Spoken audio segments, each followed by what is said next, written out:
तो हेलो बच्चों, मेरा नाम है संजय और हम अपना स्टार्ट करते हैं सरफेस एरिया वॉल्यूम का एक्सरसाइज 12.1 क्वेश्चन नंबर 5। ओके, तो उम्मीद करता हूँ आप सब अच्छे होंगे। ठीक है, तो मैं लिखता हूँ अपनी फेवरेट लाइन यहाँ पे कि हमारा टारगेट है 100 out of 100 in maths. Correct. तो अब क्वेश्चन नंबर 5 हम करने जा रहे हैं। क्वेश्चन नंबर 5 एक बार पहले हम पढ़ेंगे, उसको समझेंगे, देन उसका सॉल्यूशन देखेंगे। A hemispherical depression is cut out from a face of a cubical wooden block such that the diameter L of the hemisphere is equal to the edge of the cube. Okay, determine the surface area of the remaining solid. देखो उसने क्या बोला है कि हमारे पास एक cubical wooden block है। ठीक है, देखो सरफेस एरिया वॉल्यूम में आपको इमेजिनेशन करना बहुत ज़रूरी है। आपको इमेजिन करना पड़ेगा, आपको सोचना पड़ेगा कि हम कैसे चीज़ों को मतलब काट के बाहर निकाल रहे हैं या कुछ ऐड कर रहे हैं ऊपर से, या फिर कौन किसके ऊपर सरमाउंटेड है ना। तो आपको इमेजिन करना पड़ेगा इन चैप्टर्स में, क्योंकि बिना इमेजिनेशन के आप सोच नहीं पाएंगे कि हम कौन सा फॉर्मूला लगाएं। फॉर्मूला मतलब क्या शेप बन रहा है, प्लस किस तरीके से हम सोचें कि फिगर हमारा कैसा दिखेगा सॉलिड का। ठीक है, क्योंकि मोस्टली क्या करते हैं कि 2 या 3 फिगर्स को कंबाइन करके एक फिगर बनाता है, उसके बाद कहता है हमसे कि सरफेस एरिया या वॉल्यूम निकालिए। ओके बच्चों, तो इस वाले क्वेश्चन नंबर 5 में देखो हमसे क्या कह रहा है कि इसने बोला है कि क्यूबिकल वुडन ब्लॉक है आपके पास, आपने उसमें से हेमिस्फेरिकल डिप्रेशन बाहर निकाल लिया। ठीक है, तो आप सोचो कि क्यूब है, तो मैं देखो उसने बोला है कि फेस ऑफ, तो मैं एक फेस का व्यू बनाता हूँ ताकि आपको दिखा सकूं। मैं आपको एक फेस का व्यू दिखाता हूँ क्यूब का। देखो इसने बोला है कि diameter of hemisphere, diameter of hemisphere is equal to L. तो मैं रेडियस ऑफ हेमिस्फेयर भी निकाल सकता हूँ,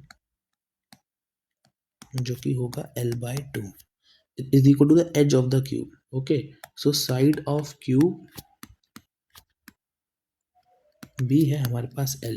करेक्ट, लिखा हुआ है ना कि diameter of L is equal to the edge of the cube, तो इसलिए side of the cube is L। ये है क्यूब का फ्रंट व्यू। अब देखो इसमें से मैं एक डिप्रेशन काट के बाहर निकाल लूंगा हेमिस्फेयर का, तो इस तरीके से ये बन के आएगा। देखो अगर आप ध्यान से देखोगे तो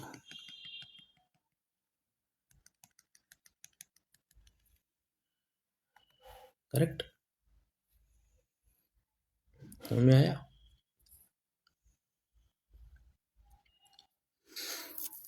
तो देखो इसने बोला determine the surface area of the remaining solid. तो देखो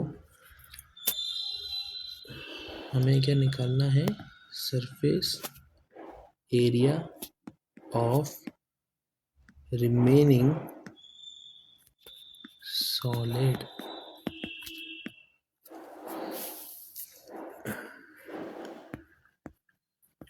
सरफेस एरिया ऑफ सॉलिड क्या होगा बेटो, surface area of solid is equals to TSA of cube, total surface area of cube का, उसमें से हम देखो मैं बता रहा हूँ बार बार, सरफेस एरिया मतलब आपको कोई चीज़ पैक करनी है तो आप पहले क्या करेंगे, बाहर से पैक करेंगे। ठीक है, देन अंदर से पैक करेंगे और उसका सर्कुलर पोर्शन माइनस कर देंगे। करेक्ट है, means TSA of cube plus CSA of hemisphere minus top circular part, क्योंकि आपने ऊपर से डिप्रेशन है तो ऊपर से तो खाली है।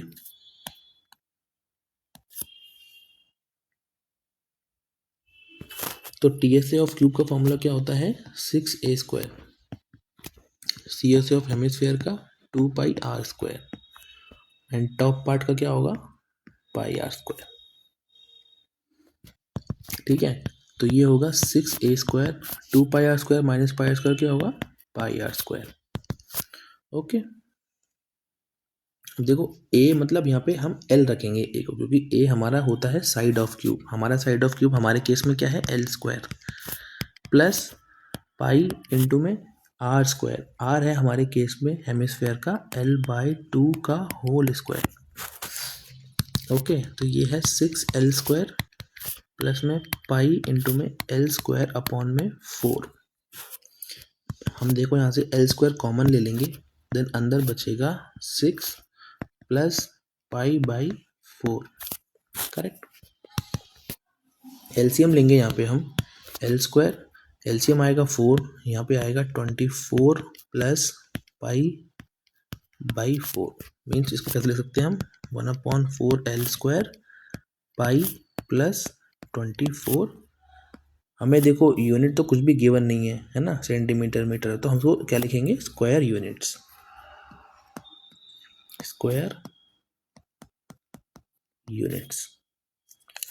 ठीक है, तो ये हमारे इस एक्सप्रेशन का आंसर होगा, इसका सॉल्यूशन है। तो ठीक है बच्चों, पढ़ते रहें, ध्यान रखें अपना और मेहनत करते रहें। नेक्स्ट वीडियो में मिलता हूँ आपसे क्वेश्चन नंबर 6 के साथ।